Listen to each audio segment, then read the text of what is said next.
3D art gallery এটি ঢাকার বিজয় সরণিতে অবস্থিত। এখানে কিভাবে আসবেন এবং এন্ট্রি টিকিট কত সবকিছুই বিস্তারিত আলোচনা করা হবে। তো সবকিছু জানতে আমাদের সঙ্গেই থাকুন। সবাই কেমন আছেন? আশা রাখি সবাই ভালো আছেন। যদি আমার ইউটিউব চ্যানেল থেকে দেখে থাকেন তাহলে অবশ্যই চ্যানেলটি সাবস্ক্রাইব করুন, এবং যদি ফেসবুক পেজ থেকে দেখে থাকেন তাহলে অবশ্যই ফলো দিয়ে পাশে থাকবেন। 3D আর্ট গ্যালারি হচ্ছে বিজয় সরণিতে মেট্রো স্টেশন নেমে হচ্ছে 5 মিনিট হাঁটলেই পেয়ে যাবেন 3D আর্ট গ্যালারি। এখানে ঢোকার জন্য অবশ্যই এন্ট্রি টিকিট নিয়ে নিতে হবে। পার টিকিট হচ্ছে 250 টাকা করে। তারপর 3D আর্ট গ্যালারিতে ঢুকতেই প্রথমে হচ্ছে টিকিটগুলি জমা দিয়ে দিতে হবে। টিকিট অনুযায়ী হচ্ছে আপনাকে শু কভার দিবে, আপনার যতটা টিকিট ততটা শু কভার দিয়ে দিবে। দেন হচ্ছে এখান থেকে শু কভারগুলো পরে তারপরে ভিতরে প্রবেশ করতে হবে। আমরা প্রথমে হচ্ছে এখান থেকে শু কভারগুলি নিয়ে তারপর যার যার পায়ে পরে নিয়েছি। তারপর আমরা আস্তে আস্তে ভিতরে প্রবেশ করছি। আর সেদিন ছিল প্রচণ্ড রকমের ভিড়, এত পরিমাণে মানুষ ছিল। দিনটি ছিল হচ্ছে ঈদের দ্বিতীয় দিন হওয়ার কারণে প্রচণ্ড রকমের ভিড় ছিল। এখানে উপরে কোনো রকমের ভিডিও এবং ছবি আমরা উঠাতে না পেরেই আমরা চলে গিয়েছিলাম নিচে, যেহেতু উপরে অনেক ভিড় ছিল। আমরা ভাবলাম নিচ থেকে একটু ঘুরে এসে তারপরে হচ্ছে উপরে একটু ছবি ভিডিও করব। আর হ্যাঁ, আরেকটা কথা বলে রাখা ভালো, 3D আর্ট গ্যালারি এই পুরোটাই হচ্ছে কিন্তু আন্ডারগ্রাউন্ড। নিচে হচ্ছে 4 তলা পর্যন্ত এটা পুরোটাই হচ্ছে 3D আর্ট গ্যালারি। তো আমরা হচ্ছে আস্তে আস্তে করে নিচে যেতে থাকলাম। আমরা খুঁজছিলাম যে একটু ফ্রিলি একটু ছবি বা একটু ভিডিও নেওয়া যাবে এরকম একটু খালি স্পেস আমরা খুঁজছিলাম। দেন হচ্ছে যেতে যেতে প্রতিটা দেয়ালে যেমন বাস্তবতার চিত্র তুলে ধরে রেখেছে। এখানে যে পরিমাণে ছবি এবং ভিডিও নেওয়া যায় এবং হচ্ছে যে পরিমাণে বাচ্চারা আনন্দ পায় সেই হিসাব করলে আসলে টিকিটের মূল্যটা উঠে যায়। প্রতিটা দেয়ালে দেয়ালে যেন বাস্তবতা তুলে ধরে রেখেছে। আমি হচ্ছে বাচ্চাদের ছবিও তুলে দিচ্ছিলাম, মাঝে মাঝে কিছু ভিডিও ক্লিপও নিয়ে নিচ্ছিলাম। এখানে দেখে কি মনে হচ্ছে চাঁদের দেশে চলে এসেছেন? না, এটা কিন্তু একটা আর্ট। প্রতিটা আর্ট বাস্তবতার সাথে এত সুন্দর করে ফুটিয়ে তুলেছে, মনে হবে যে এখানে কোনো ছবি না, মনে হচ্ছে যে এগুলি এক বাস্তব চিত্র। তো যে যার মতো ছবি উঠাচ্ছিল, ভিডিও নিচ্ছিল।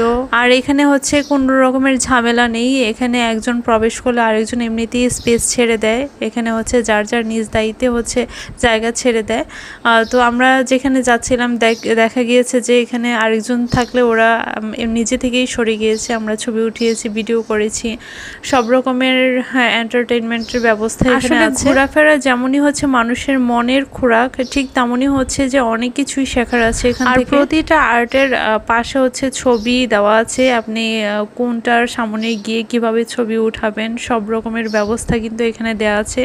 এখানে কিন্তু এখানকার কোনো লোক থাকে না, আপনি আপনার নিজের ইচ্ছে মতো ছবি উঠাতে পারবেন, ভিডিও নিতে পারবেন। বাচ্চারা যার যার মতো ছবি উঠাচ্ছিল, ভিডিও নিচ্ছিল।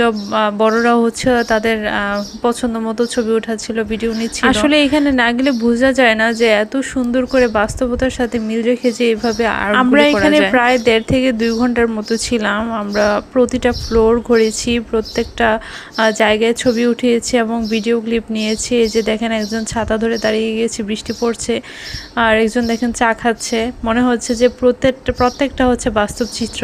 এখানে যেমনই এনজয় করে বাচ্চারা, ঠিক তেমনই হচ্ছে বড়রাও খুব এনজয় করে। এখানে আর্টগুলি এমনভাবে করা, প্রতিটা আর্টের সামনে যখন আপনি দাঁড়িয়ে ছবি উঠাবেন বা একটু স্টাইল করে ছবি উঠাবেন, মনে হবে না যে এটা কোনো আর্ট, মনে হবে যে আমি বাস্তবেই কিন্তু এখানে আছি। এখানে বাস্তবতার সাথে মিল রেখে যেমন বাংলার প্রত্যেকটা ইতিহাস ঐতিহ্য এখানে তুলে ধরা হয়েছে, এবং বাংলাদেশের পশু পাখি এবং গ্রাম অঞ্চলের ইতিহাস ঐতিহ্য সবকিছু যেন একদম বাস্তব রূপে তুলে ধরেছে। এখানকার প্রত্যেকটা দেয়াল যেন বাস্তব চিত্র। সময় কাটানোর জন্য এবং বাচ্চাদের নিয়ে কোথাও ঘুরতে যাওয়ার জন্য হলে এই 3D আর্ট গ্যালারি হচ্ছে বেস্ট অপশন। আর এত মানুষ থাকার পরেও এই জায়গাটা একদমই নিট অ্যান্ড ক্লিন ছিল। আমরা নিচের দোতলা থেকে শুরু করে প্রতিটা ফ্লোর ঘুরে আমরা হচ্ছে যেতে যেতে একদমই নিচে চলে গেলাম। নিচে যাওয়ার পরে আরও কিছু মজার একটা জায়গা আছে। আর নিচের ফ্লোরটা হচ্ছে একদমই ফাঁকা ছিল, খোলামেলা ছিল, একদমই নিট অ্যান্ড ক্লিন। এখানে এটা যে একদম নিচের ফ্লোর, এখানে বোঝাই যাবে না যে এটা হচ্ছে আন্ডারগ্রাউন্ডের ভিতরে। তারপর আমরাও হাঁটতে লাগলাম, হাঁটতে হাঁটতে ঘুরে ঘুরে দেখলাম যে এখানে আর কি কি আছে দেখার মতো। আর এখানে হচ্ছে খুব ইন্টারেস্টিং একটা জায়গা আছে। এখানে একটা রুম আছে একদমই গ্লাস দিয়ে চতুর্পাশ। এখানে গেলে বোঝাই যায় না যে আসলে আমরা কোন দিক দিয়ে বের হব, কোন দিক যাচ্ছি। তো আমরা হচ্ছে এখানে সিরিয়াল আসলে এক বেজ হচ্ছে ভিতরে ঘোরার পরে হচ্ছে আরেক আরেক বেস ভিতরে যেতে পারে, যেহেতু জায়গাটা স্পেসটা খুবই ছোট। তো আমি হচ্ছে ভিতরে সিরিয়ালে থাকা অবস্থায় হচ্ছে কিছু ভিডিও ক্লিপ নিয়ে নিয়েছি। এখানে প্রতিটা দেয়াল হচ্ছে বাঙালির কিছু ইতিহাস ঐতিহ্যের কিছু ফুটেজ এখানে তুলে ধরেছে, যেমন মাটির হাঁড়ি, কলস, জগ, মগ, তারপরে হচ্ছে ফুলদানি, তারপরে কিছু চিত্র এখানে আছে, চুড়ির আলনা, আরও অনেক কিছু। এবং এই এখানে হচ্ছে বাঙালির ভাষা আন্দোলনের কিছু ফুটেজ এখানে আছে। তো আমরা হচ্ছে এখানে 1 পা 2 পা করে আগাতে আগাতে আমরা চলে গেলাম সেই রুমে, যেখানে আসলে গেলে বোঝা যায় না যে কোন দিক দিয়ে বের হব বা কোন দিক দিয়ে যাব। আর এটাকে আসলে একদমই কি বলবো, আয়নাঘড়ি বলা যায়। তো এই জায়গাটাতে গিয়ে আসলে অনেক আনন্দ লেগেছে, সবাই এখানে অনেক আনন্দ করেছে গিয়ে। এখানে আমরা ঘুরছিলাম, ঘুরে ঘুরে দেখছিলাম যে আসলে কোন দিক দিয়ে যাওয়া যায়, কোন দিক দিয়ে বের হওয়া যায়। তো আমরা ঘুরতে ঘুরতে দেখলাম যে আসলে ঘুরে ফিরে একই জায়গায় আমরা বারবার আসছি। আমরা এখান থেকে ওখানে ঘুরছি, ওখান থেকে ওখানে ঘুরছি, দেন হচ্ছে ওরা লাইটটা কিছুক্ষণের জন্য অফ করে দেয়, দেন হচ্ছে আবার লাইটটা কিছু পরে দেয়। এখানে কিন্তু কারেন্ট চলে যায়নি, ওরা লাইটটা অফ করে দেয়। লাইট অফ করার কিছুক্ষণ পরেই কিন্তু আমরা এখানে অনেকজন ছিলাম, আমরা হচ্ছে ঘুরছিলাম। আমরা ঘুরতে ঘুরতে বলছিলাম যে আমরা কি ঘুরে ফিরে একই জায়গায় ঘুরছি, নাকি আমরা আরও কোথাও যাচ্ছি, না আরও কোথাও যাওয়ার জায়গা আছে। দেখলাম যে ঘুরে ফিরে সবাই একই জায়গায় আসছে। হ্যাঁ, আমরা ঢুকলাম তো, কিন্তু এক্সিট খুঁজে পাচ্ছি না। দেন হচ্ছে 3 থেকে 4 মিনিট ঘোরার পরে দেন হচ্ছে আমরা এক্সিট খুঁজে পেলাম। আর এখানে মজা, আমার বাচ্চা হচ্ছে ঘুরতে ঘুরতে খুব মজার একটা জিনিস বের করেছে। এখানে হাত ঢুকালে একটা হাত যদি দেয়, এখানে মনে হয় যে এখানে 10-12টা হাত, চতুর্দিক দিয়ে গ্লাস দিয়ে এরকমভাবে সিস্টেম করে দিয়েছে।